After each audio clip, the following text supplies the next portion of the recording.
No nosso último episódio, a gente falou sobre as eleições de São Paulo e o crescimento do coach, que tem feito muito barulho, mas também tem se esquivado das perguntas realmente difíceis. Abordamos a mudança de humor de alguns membros da mídia sobre o famigerado 8 de janeiro e também falamos da bomba que ainda pode explodir entre a STF e o Congresso por causa das chamadas emendas PIX. Falamos de outra bomba que já explodiu, que são os vazamentos de conversas mostrando a instrumentalização do TSE, que provocou a queda de braço, culminando com a proibição do X no Brasil, do X, né, para quem prefere. Depois de muitas idas e vindas, foi ordenado o bloqueio das contas da Starlink, uma outra empresa que também tem o Elon Musk como sócio. E aí a gente se pergunta como fica a segurança jurídica quando grandes investidores quiserem despejar os seus dólares aqui em Pindorama. E tem mais, agora que estamos na lista das grandes democracias que baniram o X, como a China, a Coreia do Norte, Irã, Turcomenistão, Paquistão e Venezuela, será que corremos o risco de sofrer sanções econômicas?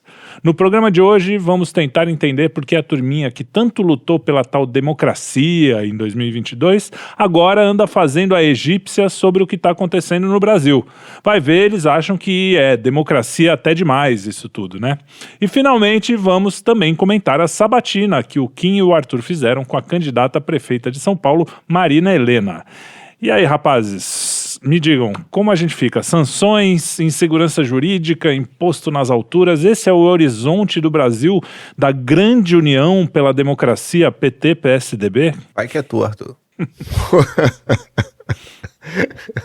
O Brasil, essa turma tem um plano que está sendo realizado, tá, Trelli? Kim, para mim, primeiro, oi, saudade de vocês, mas é que esses caras estão criando, querem que o Brasil vire uma mistura de África com México, e é isso que a gente está virando, entendeu? Uma mistura de um meio do caminho entre África e México, né? Então, por exemplo, e com o mesmo discurso, essa frente ampla, que essa turma que você falou aí, tem o mesmo discurso em tudo que é lugar. Se você pegar, por exemplo, eu estava vendo outro dia aqui a vitória da Alemanha, né? Na Alemanha, a direita lá, o AfD e o CDU, que é a União Democrática Cristã, eles ganharam em 2 estados pela primeira vez, na Saxônia e no Turíngia, uma coisa assim, com mais de 60% dos votos, uma barbaridade, assim. Quer dizer, os caras ganharam 65, o outro foi quase 70, ou 58, uma coisa assim.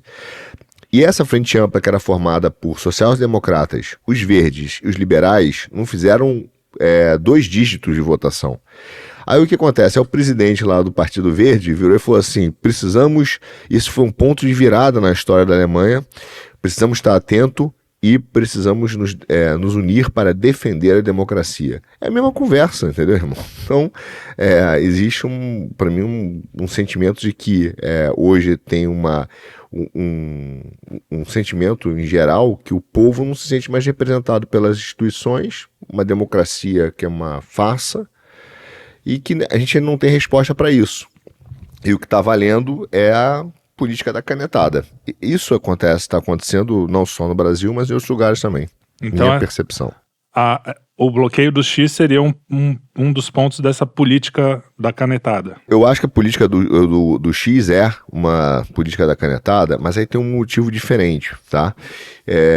Qual é a minha percepção disso, cara? O que acontece, se você olhar, vou entrar nos dados aqui, tá? Um pouquinho, não me estender muito, mas a gente tem uma ideia que existe uma onda infinita, gigante, um tsunami de desinformação, tá?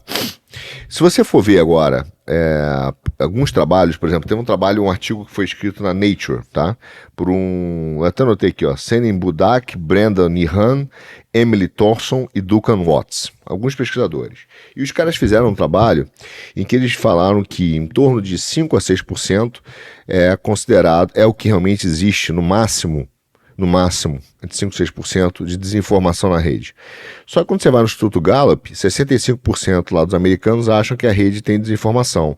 Aí o cara falou o seguinte, a conclusão do estudo dele foi, os comentaristas sobre desinformação na rede falam muito mais disso do que existe na realidade. Olha Aí só. você pergunta, mas por que tem tanta dessa discussão, né? Claro que a gente recebe uns vídeos malucos, não sei o quê, com aí, piada, óbvio. Mas é que tem um ponto que para mim faz todo sentido. A desinformação virou a própria desinformação, entendeu? A desinformação nos faz esquecer, né, ou subestimar os problemas políticos reais, os problemas sociais reais. Então, você não começa a ter a ideia que obviamente é insatisfatória, da possibilidade de a gente estar errado em alguns, não a gente, mas eles estarem errados em algum diagnóstico. Então é mais fácil o cara acreditar que, sei lá, existe um problema climático e chamar todo mundo que discorda ou quer discutir de negacionista, porque aí ele está num campo confortável.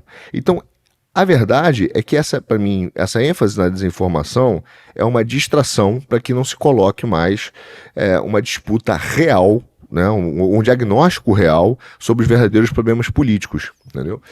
Isso para mim. E aí o que acontece? Você tem um lado de algumas plataformas em que querem apresentar essas outras visões, tá? Não vou dizer que não existe exagero em qualquer lugar. Sim. Em tudo, inclusive nas decisões judiciais, consideradas legais.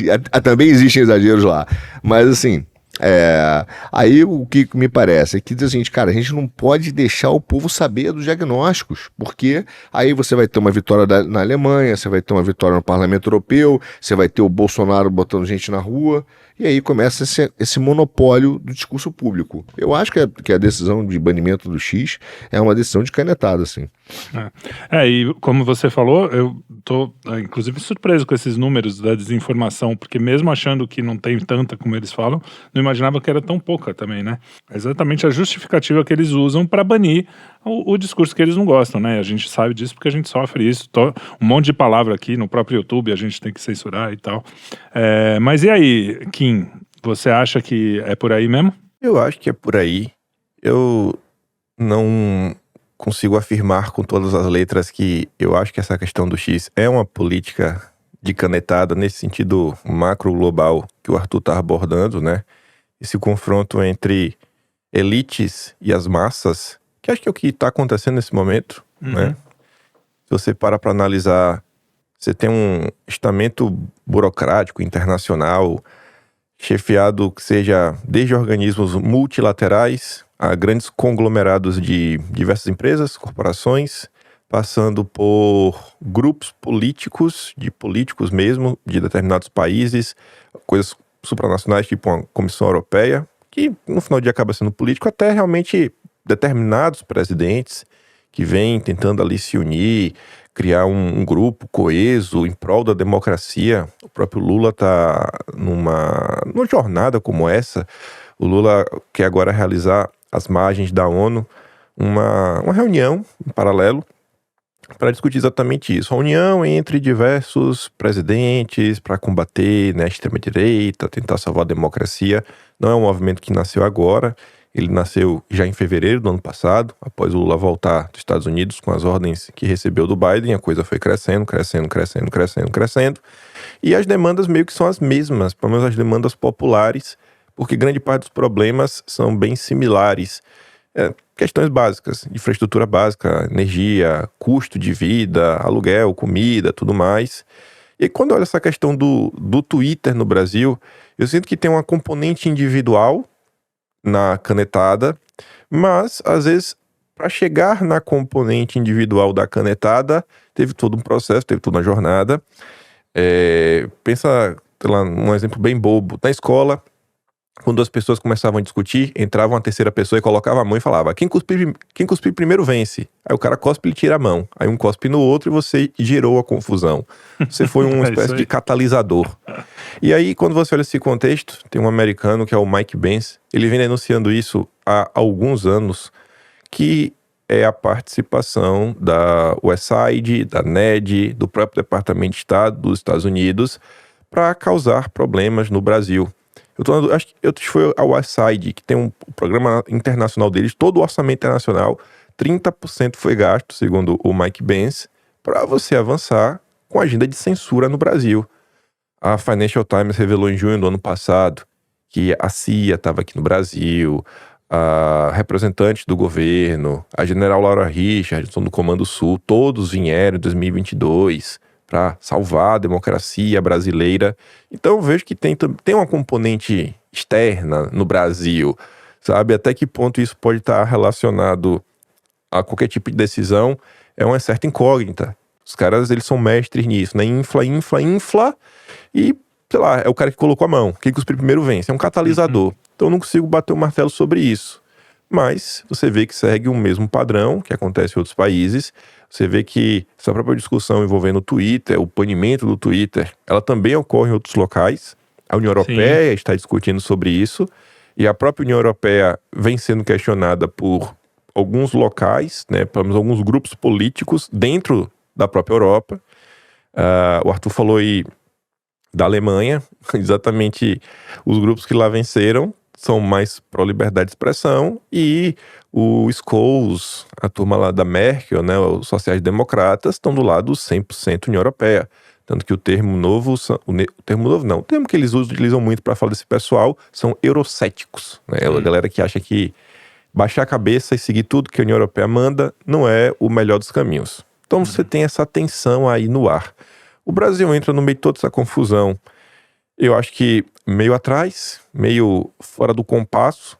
Você olha o debate público no Brasil, as ideias que estão circulando, às vezes o que o Arthur puxou de desinformação se torna a informação para servir de distração. Tem isso daí, e eu acho que muitas vezes o próprio povo não se ajuda. Às vezes falta um senso maior, né, de tentar realmente entender o problema. Às vezes de fazer as perguntas básicas do tipo, qual é o plano? Como chegaremos a determinado local? Sabe? A pessoa sabe o que ela quer, mas qual percurso ela vai seguir para chegar até lá? Às vezes o que ela quer não é nem o que ela está pedindo. Por exemplo, você tem não é um ninho, né? Você tem lá uma colmeia de abelhas perto de sua casa. A abelha, naquele momento, também que ela não está ali picando. Você não quer se livrar da abelha. Você quer você não quer ser picado. Eu acho que esse é o primeiro ponto. Se um dia você for picado, aí você vai querer se livrar da abelha. Você não... como você vai fazer? Você vai chamar uma pessoa especializada, pegar, levar, ou se você... Não sei, cara, eu vou virar apicultor, já que tem uma colmeia aqui, vou comprar roupa de apicultor, vou começar a produzir mel em casa. Então, as pessoas meio que elas não sabem nem o que elas querem. Elas sabem que tem um problema, que tem uma abelha ali. Mas o que elas vão fazer? Qual o processo? Como é que funciona? Sabe, o início, meio e fim. Tipo uma prova. O cara não tá preocupado com a prova, ele tá preocupado em passar de ano. Qual o processo até passar de ano? O que você vai ter que fazer? Acordar de manhã, separar um tempo, sentar, estudar, para estar preparado para aí sim fazer a prova e passar de ano. Então, alguns componentes assim que são realmente básicos, você vê que não entra nas discussões. Você vê que a gente está sempre repetindo as mesmas coisas, as mesmas cobranças, as mesmas estratégias, só que sempre esperando resultados diferentes. Na engenharia, né, na matemática é função. Para cada X tem um Y. O mesmo X, o mesmo Y. A mesma entrada, a mesma saída. Então acho que tem também esse problema de percepção. Movimentos um pouco mais organizados, como você vê na Europa, no próprio Estados Unidos, e não vou falar da Ásia, que a Ásia eu não acompanho. Na Europa, aqui na Austrália vem crescendo uma coisa ou outra, mas principalmente na Europa e Estados Unidos, uma direita ou grupos que estão focados mais na questão da soberania nacional e tentar resolver alguns problemas concretos, procurar soluções para desindustrialização, procurar problemas para violência, roubo, aumento de custo de vida. Você vê que isso é uma coisa que carece no Brasil, carece no debate público. Seja na esquerda, seja na direita, a gente acompanha a eleição municipal, a gente está vendo que virou circo, né? Virou circo. Não que eles deveriam estar propondo grandes propostas, etc., mas quando você vê a pessoa ao longo do dia a dia, quem acompanha, quem conhece um pouco dos problemas, vê que até o momento ninguém está tentando realmente solucionar nada. Cada um puxa o peixe pro seu lado. Então, eu olho para tudo isso, eu não consigo bater o martelo sobre o que é o desfecho. Qual será o próximo episódio, pelo menos? Nem o próximo episódio eu consigo bater o martelo. Acho que a situação do Brasil ela está cada vez mais complicada. E aí, só para fechar essa questão da desinformação, talvez agora até seja finalmente o momento, se bem aproveitado, para você combater a desinformação. Não com pele das fake news, leis de censura, mas para você pegar e mostrar para algumas pessoas que estão mais abertas, os jornalistas estão mais abertos, é inegável isso, e eu digo até porque alguns falaram comigo nos últimos dias, perguntou uma coisinha ou outra. sempre tenta trazer nossa versão dos fatos. E era o momento de você começar a falar, até porque saiu alguns editoriais importantes, um da Folha, falando o seguinte: quem veio primeiro, o ovo ou a galinha? Isso no sentido do, quem que começou esse problema? Os bolsonaristas, a direita conservadora, eles são a causa ou eles são a consequência? Eles estão reagindo ou eles que estão fomentando desde o início um golpe de Estado? Será que tem um problema lá atrás? Então talvez seja um momento oportuno de você começar a falar, cara, olha só, olha o que aconteceu aqui, olha o que aconteceu acolá, olha o que aconteceu aqui, ó, pá. Olha como sempre foi uma reação e nunca foi a causa. Então talvez seja um momento oportuno para esse tipo de coisa. Mas vamos ver como é que o pessoal vai utilizar dessa situação, né?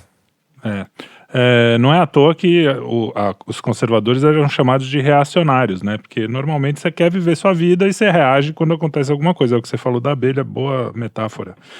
E eu queria só pontuar o que vocês estão falando aí. Eu acho que eu tendo a concordar que o negócio é mais mundial. Quando você mesmo falou isso, você fala, pô, isso aconteceu, o banimento do X já está sendo discutido na Alemanha, e a gente, discutido em outras partes do mundo, e a gente tem que lembrar que o próprio, esse movimento do STF, o Alexandre, essas coisas, vieram do PSDB, né, ele é fruto do PSDB, a gente sempre fala, é porque o PT, a Venezuela, não sei o que, tá tudo certo, não tem nada de errado nisso, realmente, o PT apoia a Venezuela, não sei o que, mas o PSDB e quando você fala que lá na Alemanha você tem o Partido Social Democrata, que é o mesmo, né? O mesmo pensamento desses caras, fazendo a mesma coisa, não é um acidente, né? Então isso é legal das pessoas perceberem que essa galerinha ONU, Agenda 2030, essa galerinha... eles são o problema e talvez sejam mais o problema do que os malucos que são... Porque a esquerda mais sindicalista, não sei o quê, é mais óbvio, né, que esses caras são autoritários, né? Eles falam isso claramente, ou mesmo que tentem disfarçar, fica mais... Mas o PSDB, o social-democrata, ele tem essa aura, né, de que não vamos fazer. Então, acho que tem isso.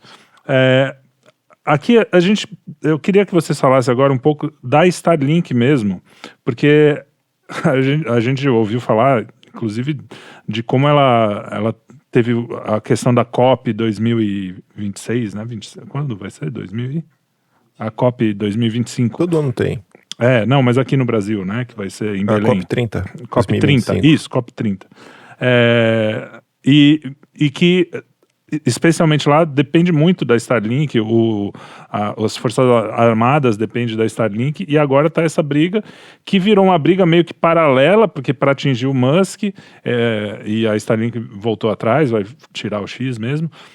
Como é que funciona isso para vocês, no sentido de consequências até de insegurança jurídica,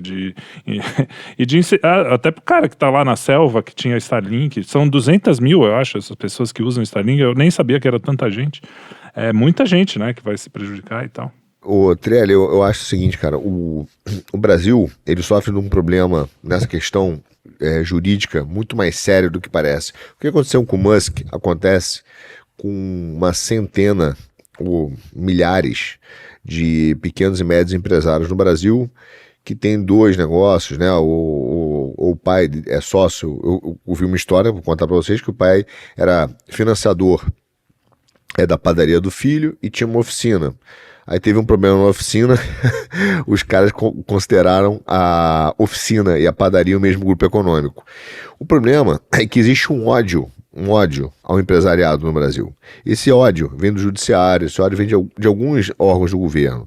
E esse ódio, ele é representado porque o Brasil toda hora viola um princípio que é o princípio da responsabilidade limitada. Toda empresa tem uma responsabilidade limitada, né? É claro que se você tiver um colégio e uma universidade, isso é o mesmo grupo econômico, o cara só separou ali e tal, mas quando são atividades completamente diferentes, elas foram criadas primeiro para colocar um limite, porque ninguém vai empreender ou tomar risco se ele vai perder todo o seu patrimônio de forma ilimitada. Então ele precisa dizer assim, cara, qual o tamanho da minha perda aqui?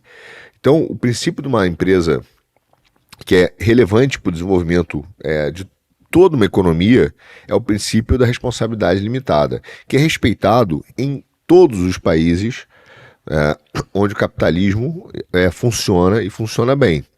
Tá? Até mesmo aqui na Europa, que não é muito capitalista, mas ele tem o princípio da responsabilidade limitada. E essa questão no Brasil, ela se prostituiu, cara, ela se vulgarizou, porque hoje, qualquer coisa, você tem a desconsideração da personalidade jurídica, ou seja, a empresa como personalidade jurídica, ela não existe mais, já atinge o sócio, e se esse cara não tiver o dinheiro suficiente, eles vão atrás do mesmo grupo econômico. Geralmente isso é dado em caráter liminar, uma interpretação do juiz, e isso cria uma jurisprudência para o Brasil que é péssima, porque hoje eu sempre digo, cara, quem é que vai empreender no Brasil? Né? O Brasil tem, inclusive, talvez seja o único país do mundo que ainda tenha um crime chamado crime de gestão temerária, que quem define é o promotor. Quer dizer, você geriu de forma temerária. Quer dizer, eu não cometi fraude, não cometi um crime, mas existe. Quer dizer, você foi temerário na gestão da sua empresa privada. Então, existe essa maluquice. É o que se espera de um empresário, né? Que ele arrisque um pouco mais do que a média. E isso vem antes da Constituição de 88, tá? Esse crime vem antes da Constituição de 88. Ele foi recepcionado pela Constituição de 88, se manteve. Mas assim, é um dos absurdos do Brasil. Então, o que tem por trás disso é muito grave, porque você olha para o investidor estrangeiro e fala assim, peraí, cara, você está dizendo que o Twitter tem a ver com a Starlink, só porque o Musk tem 47% de uma, de outra? Então ele começa a olhar para o Brasil como uma instabilidade jurídica muito grande em relação a princípios e a determinados valores jurídicos mesmo, não estou falando de mercado, que são indiscutíveis em outros países. No Brasil começou a virar discutível. Então, esse negócio da Starlink, ele gera uma péssima imagem para o Brasil. Para mim, gera uma péssima imagem para investimento e tira do próprio brasileiro, né, a certeza de que esses princípios que foram consagrados no nosso direito prevaleçam, porque a qualquer momento um juiz já faz isso, né? Mas esse caso do Supremo é só mais um deles. Ele vai lá e faz mesmo grupo econômico, etc. Talvez o melhor comentário que eu tenha ouvido foi no Twitter, não ouvi, foi do cara que falou assim, tipo, engraçado, né? Então, se é o mesmo grupo econômico, a gente podia pegar o prejuízo da Americanas e tirar da Ambev, né? Pois a fraude aos acionistas. E isso não se deu, né? Porque não são o mesmo grupo econômico. E no, né? caso então, e no caso da Americanas foi fraude, né? Que é bem mais grave. Isso, muito mais grave, né?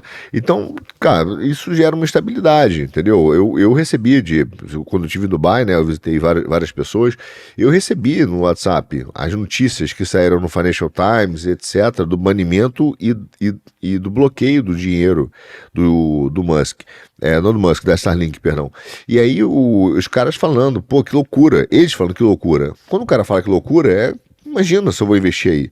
Né? Então, mas eu também não sei se isso é um problema, tá? Porque eu acho que no final o que os caras querem é que o Brasil tenha um dono mesmo, que seja a mesma família de sempre, que para tipo aconteceu com as lojas americanas, esse tipo de coisa não acontece. Ou então para alguns grupos estrangeiros americanos que continuam investindo e com eles não acontece. Mas com um cidadão comum, um empresário ou um investidor desavisado que para no Brasil achando que existe uma segurança jurídica, com ele acontece. Entendeu? Então, eu não acho que isso também é feito por acaso, não. E você, Kim? Esse é o liberalismo brasileiro. Eu não tenho nada a acrescentar do que o Arthur disse, mas só para dar uma contextualização, olhando para a história com os conhecimentos de hoje, eu vejo que a gente chegou num lugar que parece que foi o lugar planejado desde o início. Depois de como teve toda essa confusão, banimento, bloqueio, vieram alguns jornalistas para falar o seguinte, né? Como o brasileiro gosta de repetir ciclos.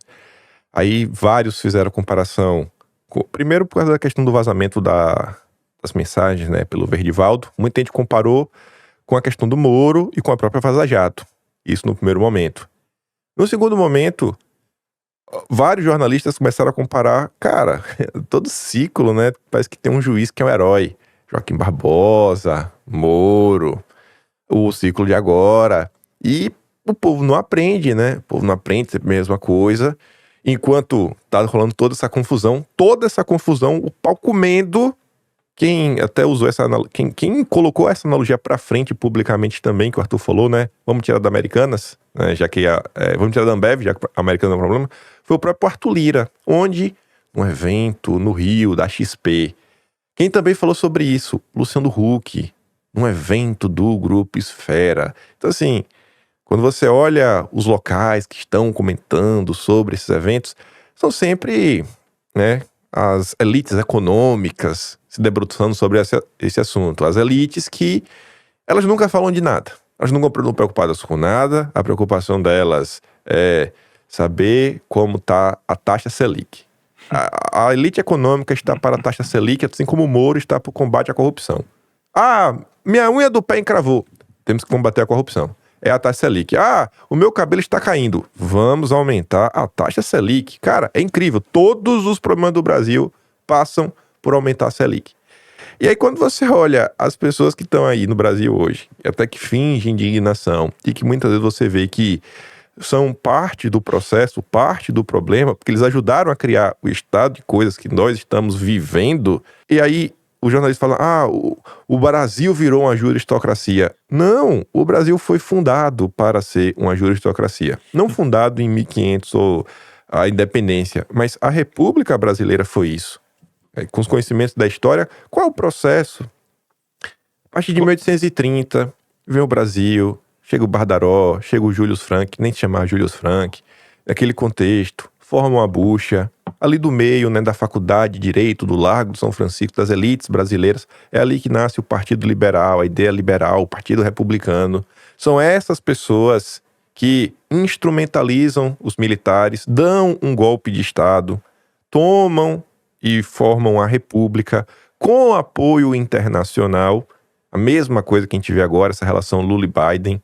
Esses caras ficarem anos no poder na República Velha, trocando, né, só entre amigos de um mesmo grupo político. Era realmente um teatro das tesouras. Nunca foi café com leite, mas sim entre bucheiros. Todos os presidentes foram membros da bucha. Eles fundam e fortalecem a USP, que você falou no início, né, sobre o PSDB, na sua fala anterior. O PSDB, ele nasce por causa da USP também, né? O Fernando Henrique Cardoso, ele é criado por causa da USP. Então essa turma tá aí vem o Getúlio, chuta eles vêm, tentam dar um golpe de novo no Getúlio, não conseguem. Vem os anos seguintes, vão se fortalecendo, sempre fazendo pontes internacionais. Aí vem, o Getúlio cai, vem o governo Jânio, derrubam o Jânio, assume Jango, dão outro golpe no Jango.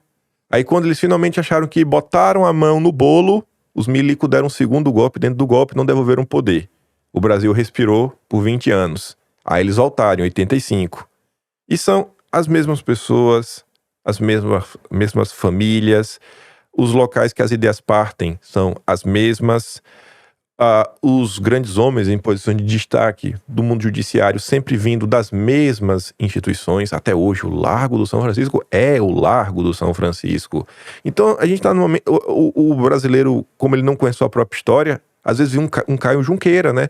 O Brasil virou uma juristocracia. Não, o Brasil é. Aí todos os eventos do século XXI são marcados por um juiz. Não, é desde o século XIX. É desde o século XIX até hoje. Nada mudou, são as mesmas pessoas, os mesmos problemas econômicos que quando atinge as elites é tratado com muito amor e carinho, muito respeito, pega no colo, dá um beijo, um abraço.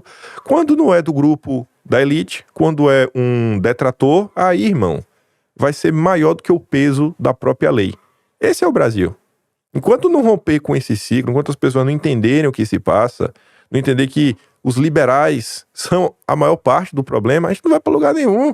E o pessoal tá aí, naquela de sempre, né? Eu sou conservador nos costumes, liberal na economia. Não sabe nem o que tá falando, sabe? Foi realmente assim, capturado por uma agenda. É o cara que entende que progressismo não é sobre progresso, é sobre ser de esquerda, mas ele não consegue entender que liberalismo não é sobre liberdade.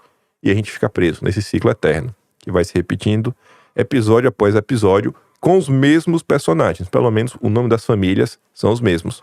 Arthur, você que é da área, você acha que o Brasil sofre algum risco de retaliação, de sanção, retaliação do mercado financeiro, esse tipo de coisa? Olha só, o Musk botou uma pilha. Porque teve esse papo, né? Exatamente.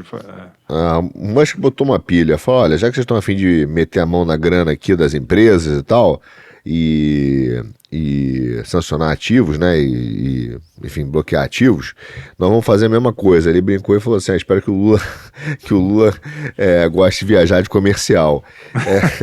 É uma boa pilha, Mas veja só, de fato, existe uma parada que é indiscutível, que se realmente o governo americano quiser sancionar alguém ou um país, cara, é uma bomba de neutro do sistema financeiro. Porque significa, na prática, que você não pode mais transacionar em dólar. E as empresas, e em euro também, né? E as empresas que têm conta de custódia em dólar ou transacionam em dólar devem evitar as pessoas que estão sancionadas. Isso significa que, por exemplo, o Banco Itaú, que tem bancos correspondentes e transaciona em dólar, bastante inclusive, se tiver um cara sancionado, corre o risco de ser sancionado também. Geralmente esse cara é expulso do sistema financeiro. Esse é um dos erros, inclusive hoje, do sistema financeiro local. É um grande erro. Mas isso existe. Agora, não é também tão trivial, vamos botar nas sanções. As sanções viraram meio bagunça nos últimos anos, tá? Viraram bagunça, os democratas usaram de forma excessiva isso, continuam usando, e, na verdade, para mim, o grande motivo desse movimento de desdolarização mundial tem a ver com o excesso de sanções. Porém, vamos ao caso do Brasil. Eu acho que o Brasil tem nenhuma chance de ser sancionado. O Brasil não tem nenhuma chance de ser sancionado. O Brasil, o Lula é vassalo do Biden, como bem diz o Kim, tá certíssimo. Então, um cara que é vassalo desse jeito não tem a menor chance de ser sancionado. Agora, pessoas, pode ser que sejam sancionadas, mas existe uma estratégia por isso, entendeu? Não é à toa, não é assim um revanchismo. Você me bateu, eu vou bater em você. A cabeça do Deep State americano, e para mim, aliás, vejam, o próximo já é Economia, que vai sair depois desse programa, mas a cabeça do Deep State americano é uma cabeça que é extremamente estratégica. Esses caras sabem trabalhar com estratégia há muitos anos. Só que você tem hoje, para mim, foi o que a gente falou um pouquinho off aqui no programa, enquanto quem não chegava, para mim existe um racha entre o Deep State formado pela CIA e o Deep State do Pentágono, que é o complexo militar industrial americano. Isso tem questões econômicas, eu abordo lá no GEL, falo um pouco também da origem disso, né, como esses grupos foram criados, mas, de qualquer maneira, eu acho que o que existe hoje é esse racha. E esse racha é representado por uma turma que hoje apoia o Trump e apoia o Musk como empresário, porque ele tem a SpaceX, tem a satélite. Starlink. Tem a Starlink. E, obviamente, ele tem uma relação de proximidade grande com essa turma do Pentágono. E tem um outro lado, que é a turma da CIA, que é a turma do Biden, que são os democratas. Então, assim, não é trivial e ninguém vai sair apertando o botãozinho à toa. Eu também não acho que essa briga dele sobre a liberdade de expressão e a forma como ele tem atuado não tem uma estratégia por trás, porque com razão também a imprensa mostra que em determinados outros países, né, onde não existe liberdade de expressão, o Musk está lá apoiando, né? Inclusive tem um sócio na Arábia Saudita, enfim, mostra algumas incoerências do discurso. De qualquer maneira, é óbvio que existe uma estratégia, me parece, não sei qual realmente não sei qual mas não acho que vão sancionar, apertar botão, etc. A menos que faça parte da estratégia, e aí o negócio fica mais complicado. Essa coisa de sanção tem que ser usado com muito cuidado, né? Porque a gente já viu, por exemplo, bancos fecharem contas de cristãos lá na Inglaterra, no Canadá, teve gente que acabou... lógico que eu não estou comparando uma coisa com a outra, mas é isso, quem está com a gente já viu isso acontecer aqui com a Lava Jato e agora, né, com esses inquéritos, que começou com uma coisa super legal, olha que bacana, e depois foi virando um negócio que já ficou mais duvidoso e agora estão usando as mesmas armas, né, ao contrário. Então, todo esse tipo de coisa mais radical, assim, tem que tomar muito cuidado, porque esse negócio pode virar contra você, né? Porque é a caneta virando contra você. Não que não se possa usar nunca, mas enfim. E tinha outra coisa que eu esqueci. Kim, continua que se eu lembrar da outra coisa, eu falo.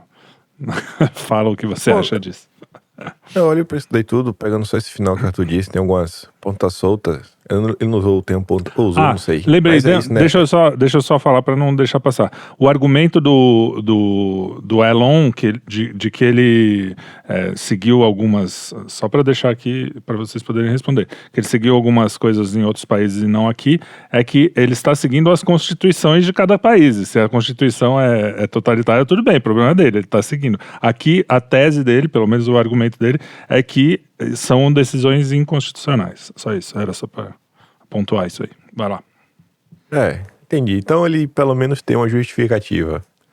Faz certo sentido o que ele está falando, né? Eu não vou descumprir a legislação local. Mas ainda assim é muito curioso. Se olhar todo esse processo, tem várias pontas soltas. Desde os advogados presentes são pessoas, chamam a atenção, né? A direita fica presa na questão do... É incrível às vezes. A direita acha que Elon Musk é um menino que não sabe de nada que está acontecendo. Ontem tinha gente alertando ele que... Olha, Elon Musk, cuidado! O seu advogado é o filho do general comunista do Lula. Aí você falou, meu Deus, o coitado, não sabe de nada. Elon Musk sabe de nada, é um pobre coitado. Aí você vê que quem realmente está fazendo o meio de campo é o Pero Neto, né, que é o escritório de advocacia talvez o mais famoso nessas relações empresariais, principalmente com investidores internacionais. Aí eu lembrei em vídeo recente, na década de 90, quando estava rolando já confusões a mil, processo de privatizações, viagens, as mesmas viagens que tem hoje, né, do grupo LEAD para discutir, né, a economia brasileira lá na França, ou do Grupo Esfera para discutir a economia brasileira em Londres. Em 91 estava tendo uma dessas que o Brasil estava sendo cobrado sobre as questões ambientais, e aí era para falar do primeiro ano do governo Collor, e quem estava lá era o próprio Pero Neto, né, o fundador. Quem também estava no mesmo evento era o Charles Alexander, que ao longo dos anos 80 e 90 era o diretor do Banco Rothschild, e que aparece em diversas notícias relacionadas ao Brasil, sempre cobrando o Brasil. Cobrando não, sempre falando que é muito bacana, tá muito bonito esse processo de privatização, que o Sarney começou, o Collor deu sequência, etc. Enfim, todo o processo. Aí você falou, rapaz, Pero Neto, advogados. Aí eu tinha feito um vídeo, eu tinha separado a notícia. Assim, advogado criminalista critica o judiciário e fala, o que está acontecendo aqui, a corte está se politizando demais. Eu já tinha separado essa nota, tinha chamado minha atenção. Aí, quando eu fui ler uma matéria no Estadão, que falava sobre a defesa da Starlink, além de citar a Pero Neto, quem também está sendo citado? Esse advogado da Folha de São Paulo falou, peraí, Sérgio Rosenthal está aqui na defesa do Elon Musk, está publicando nota na Folha de São Paulo. Pô, os caras tá com a defesa técnica que tá aqui... não sei nem se é a técnica, talvez assim, a defesa político-técnica tá com o Pero Neto, o cara que assina lá e fala com a Anatel é o filho do general. Você vê que tem o Rosenthal que já tá quase numa defesa midiática. Não tem como achar que o Elon Musk não tá sendo pelo menos bem cuidado. Bem cuidado ele tá sendo. Esse processo, ele é conhecido, né? Tá fazendo conforme manda o figurino. Eu até cheguei a comentar no vídeo da época assim, vocês estão vendo a diferença de uma boa defesa pro que tá acontecendo com o Bolsonaro? O Bolsonaro chamou lá, sei lá, dizem que o advogado é primo do Tomé. Aí coloca o primo do Tomé, vamos resolver. Não tô discutindo a questão técnica do cara, mas eu acho que o caso de Bolsonaro, ele passa um pouco da técnica. Acho que tem uma componente política muito forte e a midiática talvez mais forte ainda. Então você tem que ter realmente uma defesa forte, né? Aqueles pareceres de juristas que dizem, olha, isso aqui tá passando do ponto, etc, tudo mais. Então quando você olha isso, aí você olha o posicionamento da embaixada americana, só no início, estamos aqui preocupados com a liberdade de expressão. Depois desapareceu, ninguém fala nada. Aí você se questiona realmente, será que o Elon Musk realmente está preocupado com a liberdade de expressão no Brasil? Aí ele, não, vou aqui agora mostrar as denúncias. As denúncias que o Elon Musk está trazendo meio que são requentadas. Ele já tinha contado algumas ali em abril, na época do Twitter Files. Aí você vê que isso surge no momento que tem eleição no Brasil. Se a gente falou lá atrás que a desinformação serve para criar... não é divergência, né? Criar uma cortina de fumaça. Cara, a questão que está acontecendo agora, você vê, se parou de discutir tudo no Brasil. Tá tendo indicação do presidente do Banco Central, ninguém fala nada, também parece que ninguém se importa. Teve a regulamentação da reforma tributária, teve, sei lá, 1.001 medidas tomadas pelos ministérios. O Rio Grande do Sul ninguém nem sabe que existe, o Paulo Pimenta até já voltou de lá, já acabou esse ministério especial, sabe? Então assim, problemas sérios no Brasil... sendo deixado de lado. O Tigrinho, né? Fica meio assim, o jogo do Tigrinho. O grande problema, no primeiro momento, abafou o caso do Talhaferro, as revelações que o Verdivaldo vinha fazendo. O Verdivaldo até voltou essa semana, depois de um tempo aí desaparecido, voltou até falando da questão do Twitter. Então, mostrar esses componentes, ver que o povo está insatisfeito, casa muito bem com o período do 7 de setembro. E aí você, quando olha, você tem alguns elementos de uma possível revolução colorida. Você tem alguns elementos. Pode ser uma possibilidade, pode não ser. É muito difícil cravar tudo que está acontecendo. E quando as pessoas, elas resumem todo o problema a uma luta mitológica contra a liberdade de expressão, como se isso tudo fosse ser resolvido por atos de coragem, eu fico muito temeroso. Porque eu já vi esse filme trocentas vezes para saber que com coragem você não vai resolver nada. Eu não consigo ver qual a lógica da coragem, mas vamos lá, vai lá, Bolsonaro. O tweet de Bolsonaro é que vai salvar o Brasil. Se Bolsonaro não tweetar, aí acabou o Brasil. Acabou o Brasil, não tem jeito, tudo mais. Enfim, então quando você olha isso, você olha as denúncias que estão sendo feitas, você vai em algumas situações, você vê que o lado mais incomodado não tem nenhum plano, não tem nenhuma estratégia, e que 2024, a eleição de 2024 é ponte para 2026. Não só porque... Cara, ainda que você fale, o que a gente vai eleger aqui da direita não vai influenciar nada e tudo mais. Então atrapalha a esquerda, que a própria Globo explica como 2024 é peça-chave nos planos do PT para o Senado. Para o Senado, que eu acho que é um ponto aí que muita gente vem comentando nos últimos dias. E aí a Globo sai explicando, o PT abriu a mão da vice, mesmo da vice do Eduardo Paes, para ter o apoio do Eduardo Paes aos seus senadores em 26. O PT abriu mão até da vice em Curitiba para ter apoio também para o Senado. E sai listando várias coisas que está acontecendo. Então, eu acho que a única coisa clara é que é uma situação muito complexa. E a outra coisa clara é que tem muita gente tratando como uma questão muito simples, muito óbvia. Como se tudo se resumisse a uma luta pela liberdade de expressão. Será que é só isso? Será que essa é a única coisa que está na mesa nesse momento? Sabe? Será que qualquer tipo de ação, sanção ou não? E aí, só para fechar, porque tá falando a questão do Lula, vassalo do Biden, denúncias que já vinham sendo feitas desde o início do ano passado. Na verdade, desde dezembro de 22. O Elias Jabbour, acima de qualquer suspeitas, porque trabalha com a Dilma no Banco dos BRICS, realizou uma live no lugar menos suspeito que existe, que é no Brasil 247, e ele contava e alertava o Pepe Escobar que existia pelo menos um membro da Open Society em cada um dos grupos de transição. Depois ele fala que ele não gostou muito do discurso do Lula na COP. Qual era o discurso? Qual é a síntese do discurso do Lula que ele repetiu 9 vezes? 9 vezes ao longo de 2023, somado com essa de 2022. Que não dá para ficar indo para 1.001 COPs, decide uma coisa na COP e depois tem que aprovar no Congresso Nacional. Tem que criar alguma espécie de governança global que decide e a ordem vem de cima para baixo. Cara, o Lula rifou a soberania nacional de todas as nações. Todas! Ele falou isso por 9 vezes da COP 26, né, acho que é 26, que é de 2022, até o final do passado, ele falou 9 vezes. Talvez esse ano ele fale de novo. Então, foi alertado sobre isso. Aí no início do ano, o Coríbico, que é um jornalista com a visão mais alinhada ao BRICS, mundo multipolar, começou a falar, existe hoje no Brasil uma revolução colorida em curso, só que ela tem como objetivo não derrubar um governo, que seria uma revolução clássica, mas sim uma revolução pró-Lula. E aí, se a gente para analisar, quem acompanha a política mais de perto, você vê que as coisas estão mudando para pior. A gente tá parecendo que tá voltando de volta para um cenário de 2018 sem Bolsonaro, que era o plano original. A gente tira a Dilma, vem o Temer, o Joesley deu uma atrapalhada também no meio de campo, né? Pô, o Joesley Day foi demais. Mas a ideia era o quê? Cara, a gente vai eleger aqui o Alckmin, quem sabe, talvez o Henrique Meirelles, e no meio do percurso tinha um Bolsonaro, que era o grande problema. A gente tá vendo que a gente tá meio caminhando para aquele lugar, realmente a liberdade tá indo embora.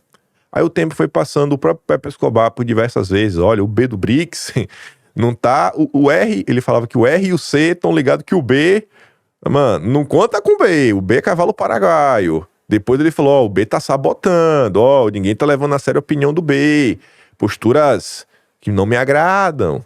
Então a turma tá vendo o que tá acontecendo. Teve o caso do Maduro, que eu acho que deveria chamar a atenção das pessoas. Por mais que o Lula goste do Maduro, o Lula ainda não reconheceu a vitória do Maduro. Isso não é uma bobagem. Isso não é mesmo. O Lula falou mal do Maduro, coisa que ele jamais falaria. E desde o ano passado, quando a Vitória Nuland veio ao Brasil, a especialista em desestabilização, ela veio para tratar da Venezuela. E o Brasil ser uma parte central nesse processo, que vem sendo. Então, eu olho toda essa situação e falo, cara, e aí? O que realmente está rolando no cenário macro e no cenário micro? Qual é o jogo? Qual o deal? O que é que está na mesa, de verdade, nesse tabuleiro? E eu não tenho essa capacidade ainda de bater o martelo e ver a big picture. Mas eu sei que a situação é muito mais profunda e complexa do que a maioria tenta vender. E onde fica a esquerda brasileira nisso? Porque isso você está falando da sua visão, você falou um pouco do Pepe Escobar, dessa galera aí, mas teve um editorial no Estadão, que já é mainstream, né? Porque essa galera é mais lado B ali, né? O pessoal que fica na internet, não sei o que lá. Que também está reclamando que a esquerda perdeu o seu ideal, agora, em vez de pensar nas... ou em vez de pensar na classe trabalhadora, tá pensando em gênero e essas coisas, coisa que a gente já falou aqui até, que a velha esquerda se preocupava com os pobres, a nova com pronomes. Esse foi o editorial do Estadão. É o Estadão tentando fazer uma correção de rota, que é a correção de rota internacional, que os liberais estão fazendo, tirando um pouco o pé do acelerador na agenda SG, tá acontecendo isso, tirando um pouco o pé do acelerador na agenda woke, é só isso.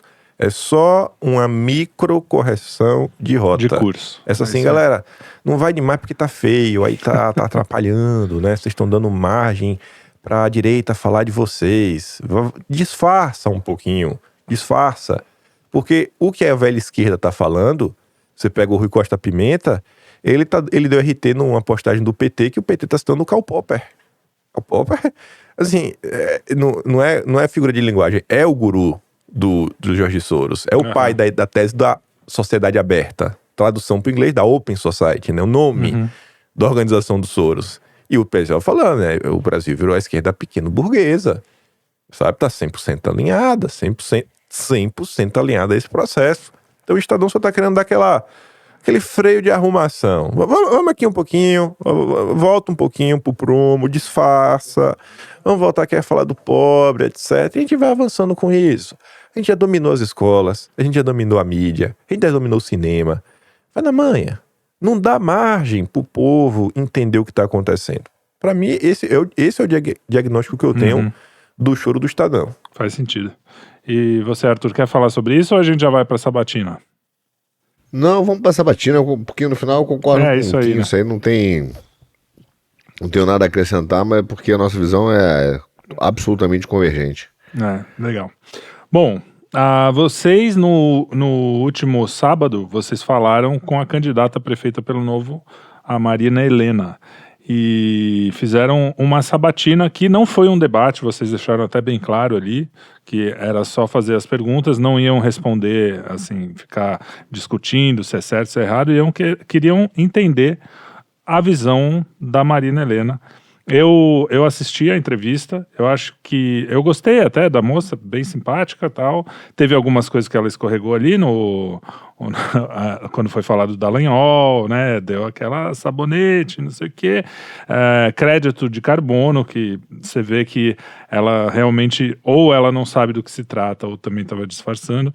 Mas, em geral, eu vou dar o benefício da dúvida e falar assim, ela é bem intencionada, só precisa... Parece mais ou menos assim, eu há uns 5, 6 anos atrás, assim.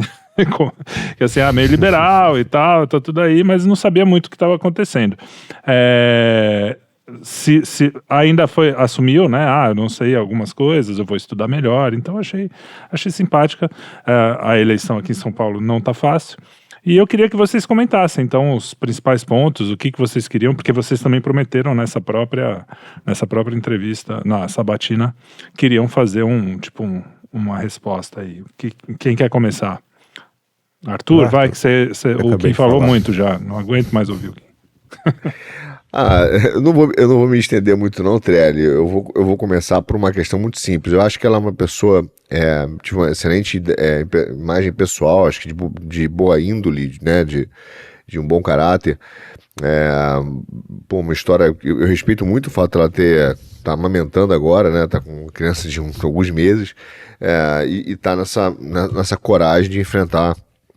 Vou dizer que vai enfrentar o sistema. Mas para você enfrentar o sistema, eu vou dizer até o seguinte, que uma coisa que é essencial, chama preparo. Então eu vou falar alguns pontos que eu notei, mas talvez o que seja mais assustador, digamos assim, era perguntar, onde o Kim mora. O Arthur tudo bem, mas onde o Kim? Você vai no canal do Kim e não sabe quem é o Kim? Então isso pra mim, veja só, parece bobo, mas não é, porque mostra um despreparo em relação a um lado que pra mim foi muito importante. Nem falar das questões de governo especificamente, que é a história da direita. Se você fala que você é direita, você não tem que saber a sua história, né? Os pontos mais relevantes para essa direita que surgiu. Então, se você fala que você é contra o que está acontecendo hoje no judiciário brasileiro, e se você não está querendo fulanizar a questão, mas a importância de manter o Estado Democrático de Direito, o devido processo legal, você tem que ter uma capacidade crítica de entender quais são os erros que esse judiciário está cometendo, porque, na verdade, eles foram originários, aí na minha perspectiva, no mesmo pestífero ventre que o Dallagnol gerenciou e criou do devido processo legal que ele esculhambou no Brasil. Tá? Então, quando diz assim, quem soltou o Lula? Quem soltou o Lula foi o Dallagnol, porque ele não foi competente, né, para ter cuidado, zelo na gestão daquilo que lhe foi dado como responsabilidade.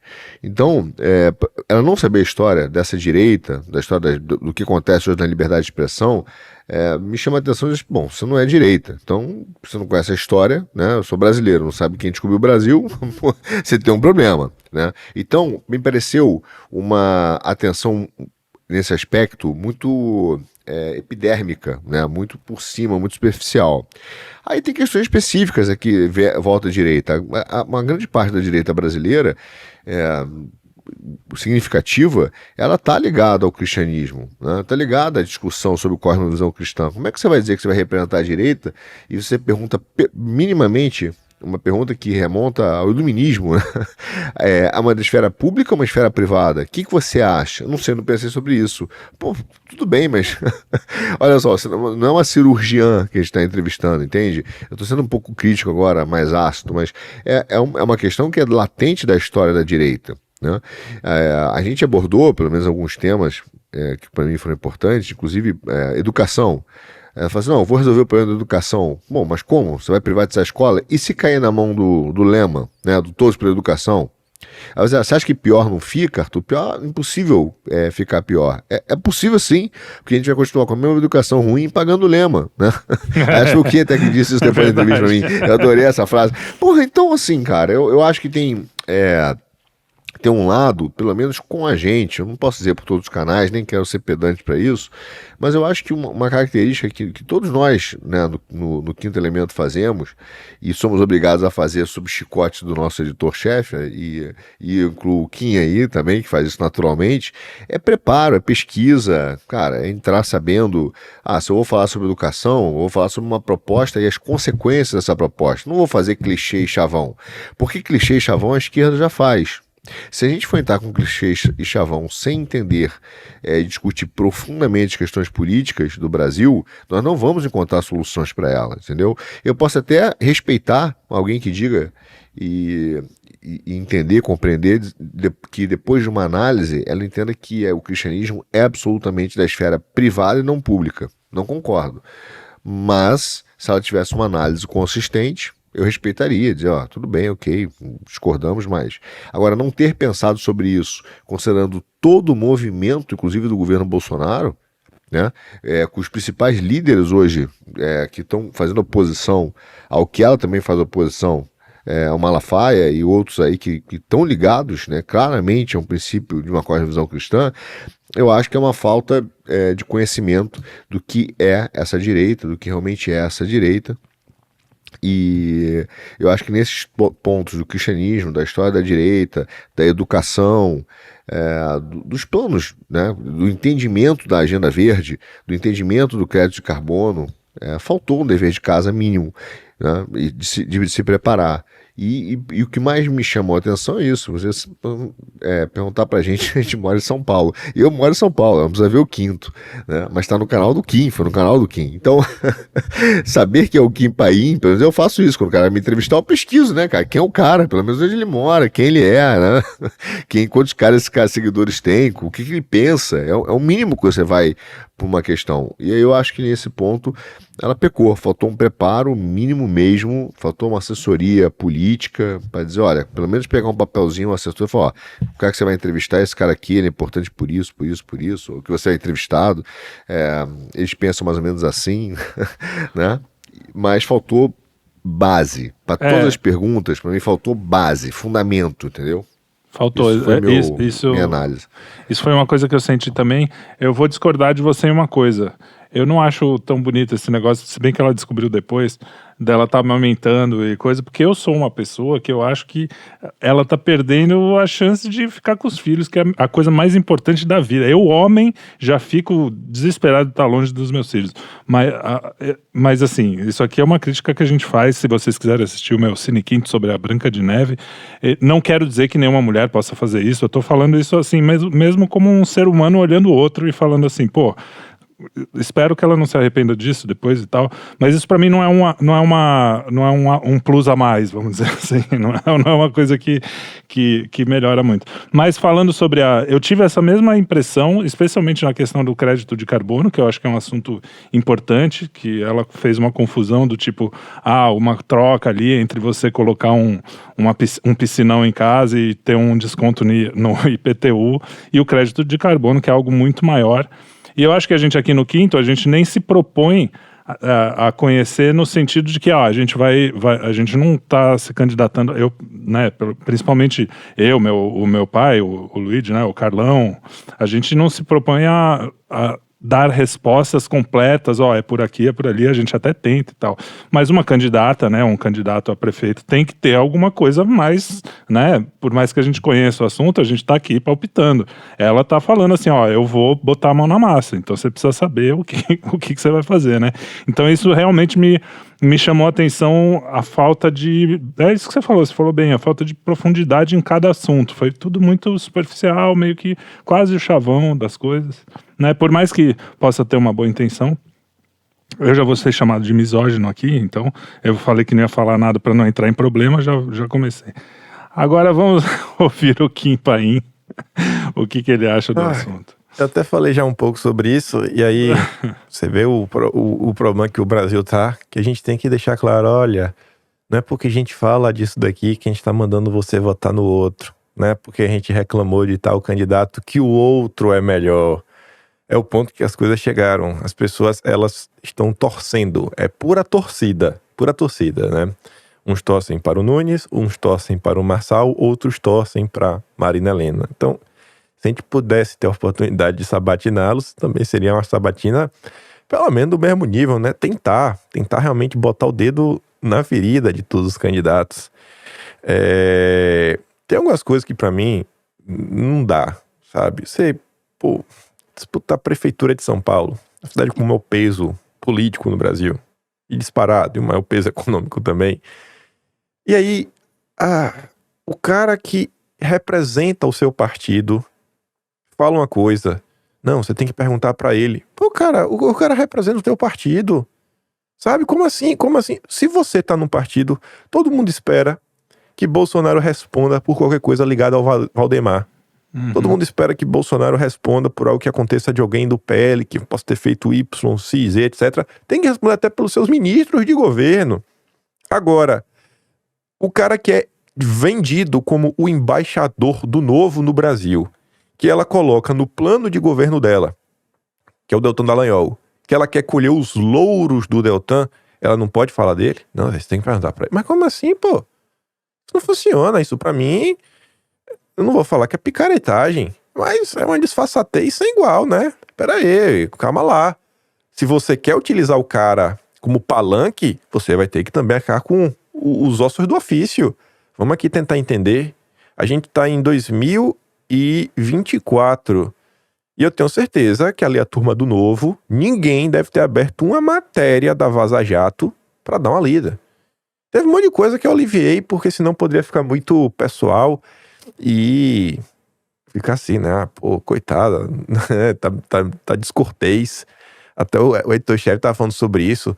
Mas tinha uma pergunta, por exemplo, da questão das ONGs, que eu ia perguntar pra ela, porque tem esse problema na Cracolândia, de ONGs, etc. Todos eles dizem que vão resolver esse problema.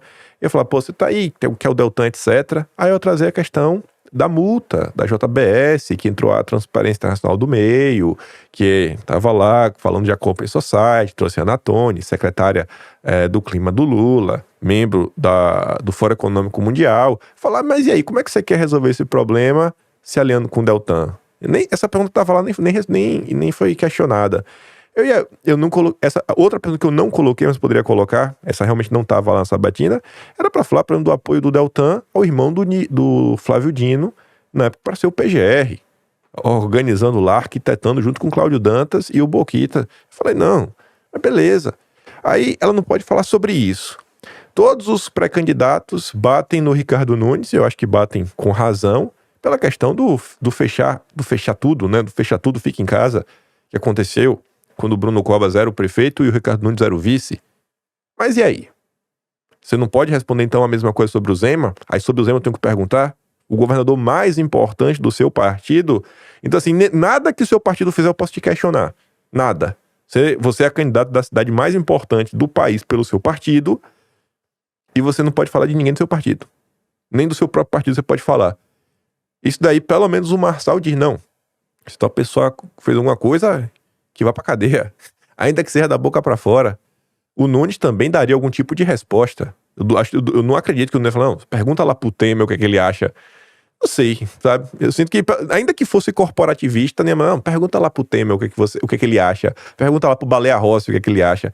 Eu acho que falta muita coisa. Aí quando tu fala, pô, não sabe da própria história, saindo desse ponto. Eu fiz perguntas pra realmente, assim, forçar, ver até onde vai a profundidade da pessoa. Falei, cara, vem cá, qual é a história da perseguição? Aí ela só sabe repetir o que tá na imprensa. Não, começou ali nos inquéritos, né, depois teve que, não sabe. Cara, cadê o papel da CPMI? Aí tinha nomes, eu falei, você pode falar os nomes? Ela falou, esses nomes aí, né, acho que em algum momento meio que eles apoiaram. Não é que essas pessoas que tá aqui, elas apoiaram. Em algum momento ele fez um tweet de apoio ao que tá acontecendo. Ali a gente tá falando do Ayan, do cara Frota, que criou, da praticamente. Joyce. Sabe? É o cara que criou a confusão. É o cara que fazia dossiê contra a direita, foi levado pra CPMI das fake news, que o Frota junto com a Joyce levaram esse material pro Supremo. Que na primeira busca e apreensão está sendo citado que está sendo feito com base nos depoimentos da Joyce, do Frota e do Nereu Crispim. Uhum. Então assim, a pessoa ela não está lutando pela liberdade de expressão. Ela está lutando por engajamento. Porque quem está lutando realmente por uma causa se aprofunda nessa causa. Todo mundo. Cara, se você é um engenheiro, você vai se aprofundar na engenharia. Você vai se aprofundar na área que você quer dentro da engenharia. Se você é médico, você vai se aprofundar dentro da sua especialidade. Ainda que seja clínico geral, você vai aprender que seja você vai estar ali o dia a dia, pegando o traquejo da coisa, tentando entender, você começa a enxergar padrões, você está ali. Um político que não sabe nada, cara, não tem nenhuma profundidade, é uma pessoa extremamente rasa, realmente assim, rasa. Ah, não, vou defender que o mercado de carbono vai trazer dinheiro. Enfim, cara, tu não sabe a história disso, de onde nasce a Agenda Verde, porque é um consenso, os livros narram, o consenso é Clube de Roma, Limites do Crescimento, que é o relatório, Estocolmo 72, Brundtland 85, Rio 92, e depois você tem o White Matters, que é aqui de 2004, que cria, por provocação do Kofi Annan, o ESG. Nessa daí, surge dali. Kofi Annan era o secretário-geral da ONU e o vice do Kofi Annan era o Mark Malloy Brown, que atualmente é o chefe da coisa toda da Open Society Foundation no mundo, né? O Mark Malloy Brown. Então, se a pessoa não sabe disso e tá defendendo uma agenda dessa, aí depois você pergunta, mas e aí? Você não acha que defender um ativo como esse, que está sendo utilizado como barreira tarifária, vai trazer problema, vai trazer aumento de custo? Sabe? E assim, cara, como é que tu defende uma coisa dessa, minha filha? Ah, porque foi o Salles que fez. Que vai você pro Salles pra casa do chapéu, né? Ainda bem que o Salles pelo menos tá no novo, pelo menos faz sentido. Porque assim, é medíocre esse tipo de pensamento. Ah, se tal pessoa defender, eu vou defender também. Você está contra o ministro do governo Bolsonaro? Eu tô contra. Eu estou contra. Assim, pra mim só mostra a falência da política no Brasil.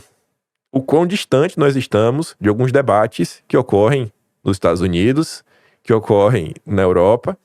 Vamos pegar Estados Unidos, que o pessoal acompanha mais. Quem tá tentando influenciar o Trump, né, desde o início, que é a turma da Heritage Foundation, os caras chamaram diversos especialistas, fizeram um documento de 800 páginas que estão lidando com situações que se botar na mesa, na roda de discussão com os deputados, a turma vai pedir para ir no beiro e não vai voltar. É o que tá ali dentro, que é o projeto 2025. Sabe? E você vê o que tá sendo discutido lá. Olha a mediocridade do que é debatido aqui. Perguntas básicas sobre a própria história de um movimento, as pessoas não sabem responder. E aí, reforço, isso não significa que a Marina Helena é pior do que o Ricardo Nunes, não significa que ela é pior que o Marçal. É só para você constatar como estão as coisas. Então, assim, é o nosso cenário de tudo, né? Então, tiveram várias perguntas, não podia falar do Felipe Dávila, não podia falar do Novo, não podia falar do Zema. Enfim, pode falar do quê, então? A gente tá votando em quem? Se ela for presidente, se ela for prefeita, ela não vai poder falar da secretaria? Ah, não, a secretaria ela pode, porque é a secretária dela. Ou ela vai mandar, não, pergunta lá pro secretário, eu não posso responder. Sabe? Eu acho meio complicado isso. É um corporativismo muito exacerbado. Não, pergunta tal fulano, pergunta ciclano, beltrano. Não é o perfil que eu olho assim e falo, não, bacana, esse daí eu bato palmas. Eu acho que não é mais ou menos por aí, pelo menos o candidato ideal. Se em relação aos outros é melhor ou pior, aí cabe ao pessoal que mora em São Paulo decidir. Uhum. Porque quando você olha, realmente a coisa não tá muito boa. Exatamente. Sabe? Isso... Você olha... Meu Deus, o pessoal gosta muito do Marçal, porque o Marçal, ele dá um amasso nos jornalistas, né, que são extremamente despreparados. Os jornalistas brasileiros também. São perguntas bobas. Ai, Marçal, você apoia o impeachment, Marçal? Aí o Marçal fala, cara, eu não sou senador, sou candidato. Vocês estão querendo me levar para um problema que não é meu. Não dá para lutar todas as batalhas juntos ao mesmo tempo. E depois começa a dar cambalhota nas pessoas. O cara começa a ficar perdido. Porque acha que ele vai responder de maneira belicólica. Não vai. E o povo gosta disso daí. Claro. O Nunes... Cara, o Nunes parece que é o candidato que se esforça pra perder. É incrível, sabe? Ele se esforça, assim, cara, como é que eu posso perder a eleição hoje? Ah, vou gravar um vídeo pra Joyce. E depois, não, mas eu gravei pra todos, etc. Cara, não dá. É o mesmo caso da Marina Helena. Eu não conheci o básico. Não é nem o básico da história da direita, é o básico da história, do teu cabo eleitoral. Como é que tu vai gravar um vídeo pra deputada que traiu o Bolsonaro? Você tá maluco, cara? Uma coisa é o cara gravar o vídeo pro carinha lá do interior, que ninguém nunca ouviu o nome, aí o cara, de repente, é um cara ruim lá, sei lá. Agora, porra, a Joyce, ela foi a pivô do negócio inteiro, né, bicho? Pois E a gente só discute a eleição de São Paulo, às vezes, no final do dia, né? Beleza que tem o peso da cidade de São Paulo. Mas esse é o Brasil. Não, Esse é o Brasil. E é o que você falou, a gente tá com péssimas opções. Agora, eu gostaria muito, não sei como é que tá a sua negociação com eles, eu acho que se eles virem o que a gente tá conversando aqui, talvez fiquem até com mais medo, porque você deu espaço total para ela falar, e agora tem que aguentar as críticas. Os outros capazes de ficarem com medo também, mas seria muito legal que todos viessem, né, e pudessem falar e responder abertamente, depois ela, inclusive, se ela quiser responder aí publicamente o que vocês estão falando, esse é o debate público, né? É assim que tem que acontecer. Mas espero que eles aceitem, não sei como é que tá aí. Mas é isso, a gente não falar bem e mal de os aspectos dos caras não significa que você tá... Quem vai pesar é você, amigo. Na hora lá, na cabininha, ainda é secreto o voto. Eu não sei como é que vai ser daqui a alguns anos. Mas ainda dá pra gente fazer. Ela aceitou. Ela aceitou. Não, foi ela legal. Aceitou. Pô. Não sei se ela esperava que fosse uma entrevista desse jeito, mas quem intermediou, eu falei, irmão, vai dar ruim. Eu avisei que ia dar ruim. Eu falei, não vai ser. Isso aqui eu falei, eu vou apertar. Eu falei pro cara, não vou ficar perguntando a minha proposta, eu vou fazer perguntas pra entender como funciona a mente dela. Uhum. Então, assim, se não quiser, de boa. E é isso que o Arthur falou também. Nada. Vamos dar a devida bronca em quem merece. Porque, aí no caso de não conhecer o Kim, se bem que o Kim Jovem Pan, Gazeta, enfim, o Kim já tá por aí, né? Devia conhecer. Mas mesmo que não fosse, a assessoria, cara, tem que dar pelo menos uma fichinha básica, né, de quem é o cara. Então, o assessor ali também, enfim. Mas tudo bem. Jogaram ela na fogueira. Pois é. De verdade. Pois é, achou, é um canal do YouTube lá, um negócio do YouTube lá, vai lá. Sabe assim? É o trouxa ali que tem um bigode. É um cara esquisito com aquele bigode. É a turma do Bolsonaro e tal, aí o cara achava que a gente ia ficar falando chavão e grito de guerra, né? Você é a favor do aborto? Você é a favor do homeschooling? Não é assim. Você perguntou, não é? Eu perguntei. Não, mas aí, assim, óbvio que perguntou, mas eu tô falando assim, que a pergunta seria essa e próxima. Não tem um aprofundamento na pergunta. Não, aquela coisa do Caps Lock que eu falo sempre, né? Ela tava esperando que fosse aquele canal Caps Lock, não tem profundidade, não estudou, não sabe as coisas. Mas a gente deu uma, né? Enfim, na primeira, assim, eu achei engraçado, as 3 primeiras perguntas foi engraçado, que a primeira eu fiz, ela já, não sei o que, pergunta pra ele, ela achou que eu ia rebater alguma coisa e a gente ia virar uma espécie de debate. Beleza, essa é a sua resposta, do Felipe Dávila, né, direita chucra, vamos pra próxima. Perguntei lá do tweet que ela fez, se arrependia, falou que se arrependeu. Na terceira pergunta, que o Arthur perguntou da questão do cristianismo na política, nunca pensei sobre isso. Ali eu já fiquei, rapaz, essa sabatina vai por um caminho que eu já esperava. Vou até me segurar. Mas é isso aí, o convite... Fala. E mesmo assim vai no canal do Bolsonaro, eu tô dizendo assim, no briefing, né? Vai lá no canal dos bolsonaristas. É claro que a gente ia perguntar alguma coisa do Bolsonaro. Aí você pergunta, você acha que você não errou na questão da Rússia aqui, não sei o que, do Bolsonaro? Não respondeu. Quer dizer, nem disse que achou que tinha errado, também não disse que estava certo, saiu, entendeu? Então, é o que o Kim falou. Faltou uma profundidade, uns assuntos que são importantes, né? Cara. Pelo menos para justificar, até discordância. Justificar bem a discordância. A gente ia respeitar, óbvio, ouvir. Mas é isso, a impressão que eu tive, vou contar a vocês um pouco a impressão que eu tive, falei isso quando acabou a entrevista, eu falei isso pra minha mulher. Falei assim, eu me lembrei na época que eu trabalhava nas empresas e eu participava daquelas várias sessões de rodadas, né, de entrevistas com trainees ou estagiários ou pessoas que iam trabalhar na empresa para vaga de emprego. E aquela que você está fazendo perguntas, você está super educado, e no meio da entrevista, o cara que está sendo entrevistado, isso aconteceu muitas vezes, já percebeu que ele está vindo muito mal. E ele começa a ficar nervoso e tal, fica aquele clima, aí você fica, aí no final você termina e fala assim, olha, beleza, obrigado, o RH vai entrar em contato. Meio... E tá todo mundo ali já percebeu que não vai rolar, velho. Só que tá constrangedor. Então, pra mim, desculpa, eu sei que... inclusive, sabe, olha só, eu até mandei um WhatsApp pra ela, né? Depois a pessoa que fez a intermediação mandou o meu número pra ela também, viu, Kim? Eu mandei o WhatsApp, agradeci, e eu sempre digo, até no meu Instagram pessoal, eu digo, cara, se vocês quiserem debater sobre qualquer assunto, se eu sou duguinista, etc., vamos debater, eu não tenho problema com debate, né? Não tem problema, mas realmente ficou aquele clima de olha, entrevista de emprego que não vai rolar. Que é basicamente isso, uma sabatina, né? Uma entrevista de emprego. E eu acho que esse clima, ele se repetiria com os outros candidatos também, se aceitassem, né? Eu acho também, agora nada. Eu acho que não tem ninguém muito preparado ali pra pergunta de verdade, assim. Eu acho que ele tá... O Nunes, tá bem eu fico até com pena do coitado. Enfim. Mas vamos lá. Mas vamos lá. É isso, minha gente. Acabou a pauta aqui. Foi um papo bom, hein? Rolou legal, assim, de tempo, estamos bem. Queria agradecer a vocês por sempre estarem aqui, de bom humor. O Kim de manhã, o Arthur à noite, e eu num horário ótimo, aqui no meio da tarde. Aqui, eu não sei que horas são aí, Kim. Aqui é 12:10. 9h10 da manhã. É isso beleza. aí. E a gente às 8 da noite. Eu acordei, 7 minutos antes de entrar aqui. Acordei atrasado. Falei, nossa, meu Deus. Gente já sabe quem é o patrão, né? Já sabe quem é o patrão. O cara que faz o programa às 9 da manhã é o patrão. Acorda isso aí. Um pouquinho atrasado e 9 tal. não. O programa aqui tá terminando 9. O programa aqui começa às 7h30. 7h30, ok. O meu aqui começou 10h30. 10h30 da noite minha mente tá fervilhando. 7h30 da manhã tá, sabe, ligando o afogador.